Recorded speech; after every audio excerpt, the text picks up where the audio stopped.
Greetings to all. Warm Advent blessings to all of you.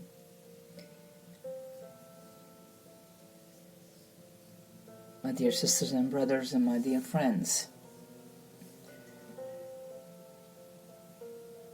We are in the last day of week 1 of Advent, Saturday. This is your Pastor Yeti. Gethsemane, Matthew 26, verses 36 to 46.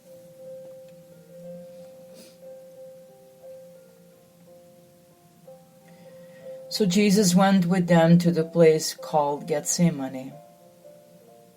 "You sit here," he said to the disciples, "while I go over to there and pray."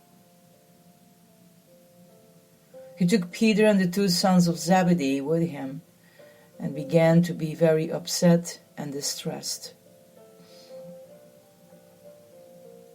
"My soul is overwhelmed with grief," he said, "even to death. Stay here and keep watch with me." Then going a little further on, he fell on his face and prayed, "My Father," he said, "if it is possible, please let this cup go away from me. But not what I want, but what you want."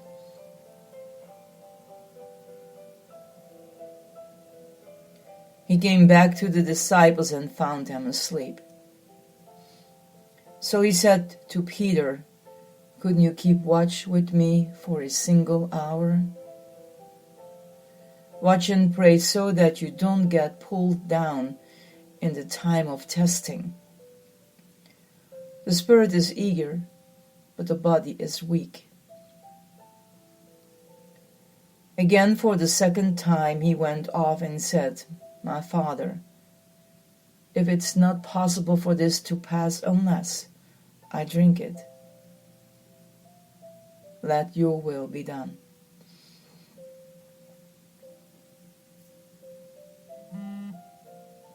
Again he came down and found them asleep. Their eyes were heavy.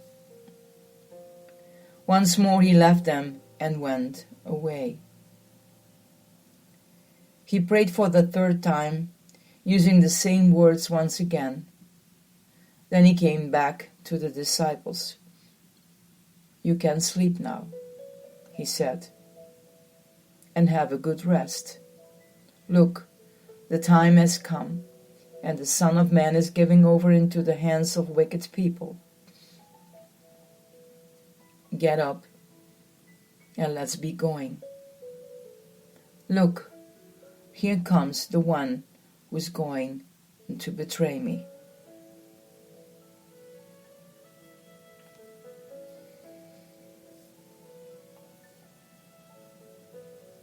I'm going to tell you a story about a small girl and her father.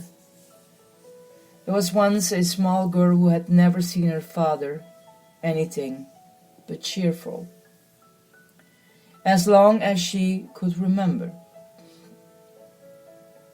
He seemed to have been smiling at her. He had smiled when she was born, the daughter he had longed for.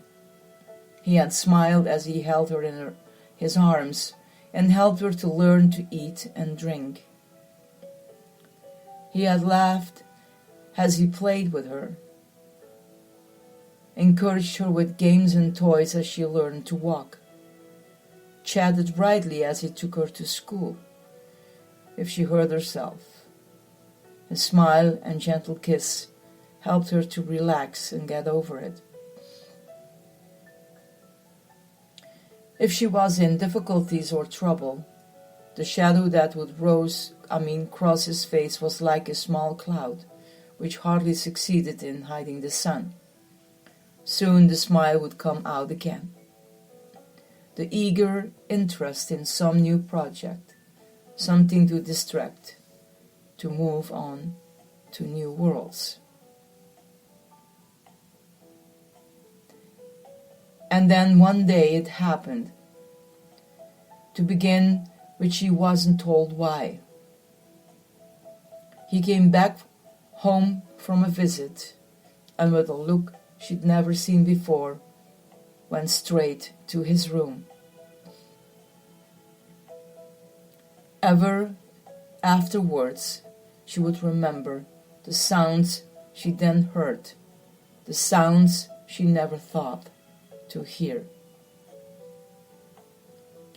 The sound of a healthy, strapping, 30-year-old man weeping for a dead sister.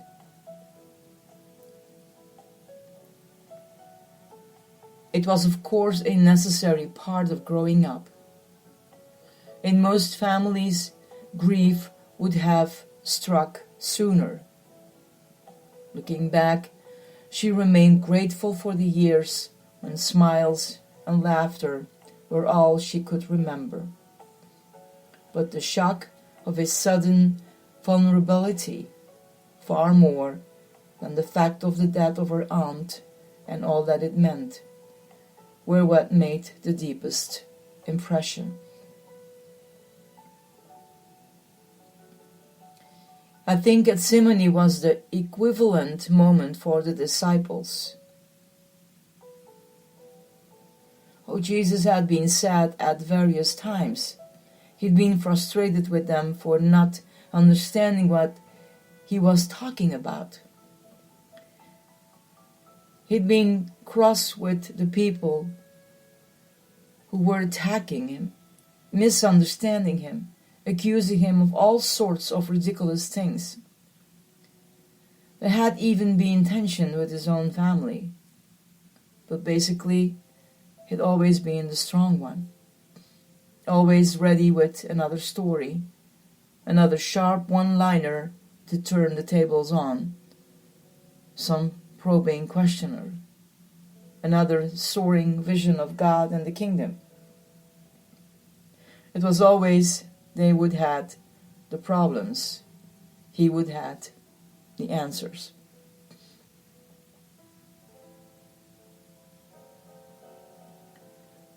Jesus was like a man in a waking nightmare.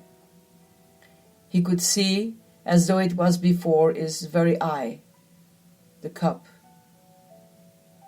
Not the cup he had spoken of and given them to drink in the intense and exciting atmosphere of the Last Supper an hour or so before.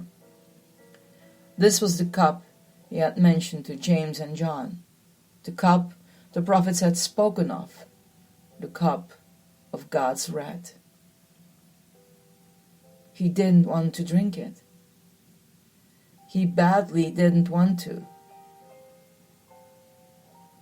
Jesus at this point was no hero figure, marching boldly towards his oncoming fate.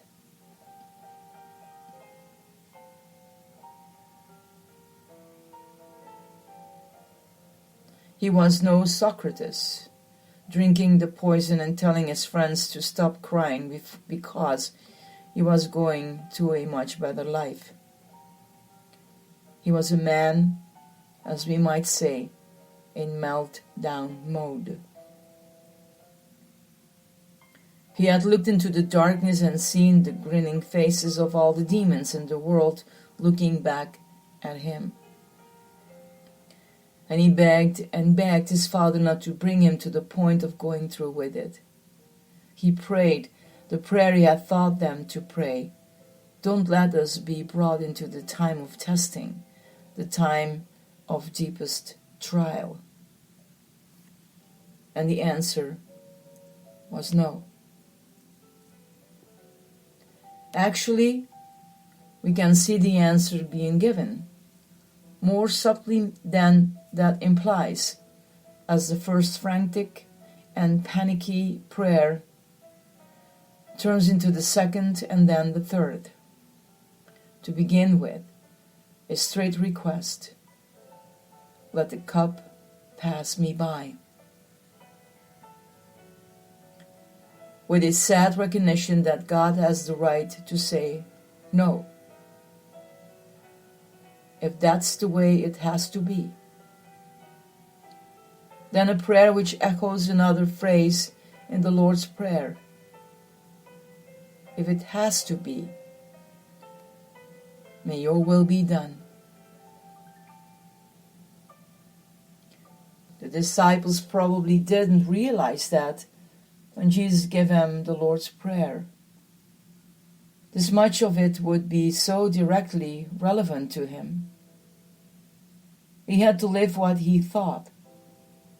Indeed, the whole Sermon on the Mount seemed to be coming true in him, as he himself faced the suffering and sorrow of which he had spoken, on his way to being struck on the cheek, to being cursed, and responding with blessings.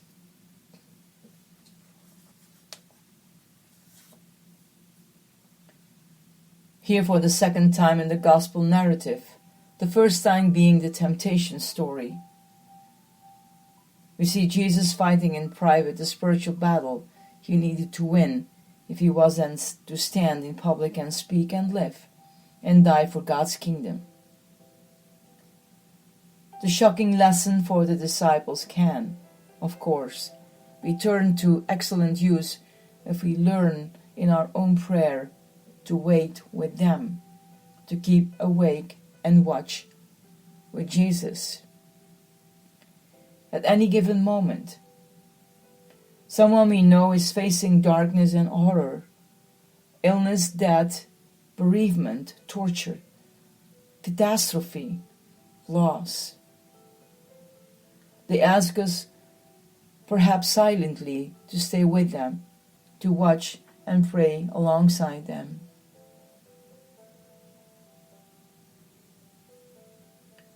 Distance is no object. In any one day, we may be called to kneel in Gethsemane beside someone dying in a hospital, someone being tortured for her faith, someone who has lost a job, someone else waiting anxiously for a doctor. Once we ourselves get over the shock of realizing that all our friends, neighbors and family, and even the people we have come to rely on, are themselves vulnerable and need our support. If even Jesus longed for his friends' support, how much more should we? We should be prepared to give it to the fullest of our ability. And when we ourselves find the ground giving way beneath our feet, as sooner or later we shall, Gethsemane is where to go. That is where we find that the Lord of the world, the one to whom is now committed all authority, has been there before us.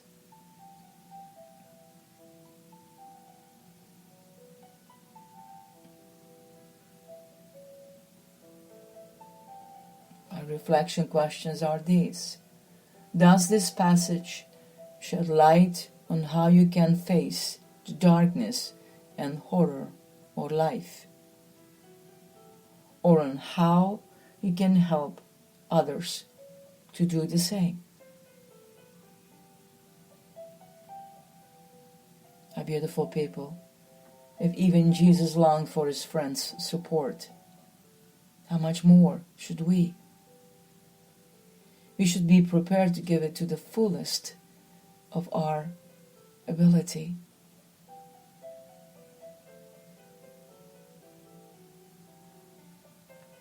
Warm Advent blessings to all of you.